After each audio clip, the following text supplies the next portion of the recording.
এখন আমাদের খুলনা টু ঢাকা রুটে এত পরিমাণ বাস যে সমস্ত মালিকরা নামিয়েছে, মানে অবাক করা বিষয়।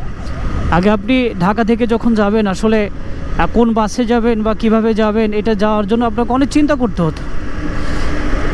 এই চিন্তা এখন আপনাকে করতে হবে না। আপনি শুধুমাত্র আসবেন, সায়দাবাদ আসবেন, গাবতলী দাঁড়াবেন, দেখবেন আপনি 10 মিনিট আধা ঘন্টা অন্তর অন্তর বিভিন্ন নামের বিভিন্ন টাইপের বাস আসতেছে।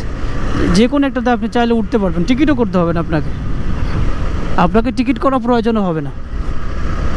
টিকিট ওরা অটো করে দিবে ভাই। এখানে আপনি শুধু দাঁড়াবেন, দেখবেন কতজন আসবে। ভাই আপনি কই যাবেন, ভাই কীভাবে যাবেন, আমি কিভাবে হেল্প করতে পারি, বা কোথায় যাবেন, কই যাবেন, মানে যে যার ভাষা অনুযায়ী বলার চেষ্টা করে। এবং অবশ্যই তাদের বেনিফিট থাকে। আমরা তো তাদেরকে মানে গর্ব করে দালাল বলি। ওই সেই দালালি, এই দালালরাই আর কি ওইগুলাই করে, দালাল বাবাজি।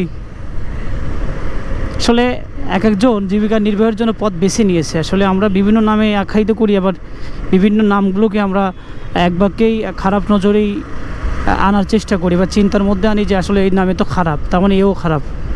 বাস্তবতা কিন্তু অনেক কঠিন। এটা কিন্তু হিসাব করলে দেখা যায় যে সে জীবিকা নির্বাহ করতেছে, কিন্তু এদের মধ্যে এমন আবার অসাধু আছে, যাদের কারণে পুরো সেট আপটাই হচ্ছে এরকম যে না, আসলে দালাল মানে এরা বাজে, দালাল মানে এরা খারাপ।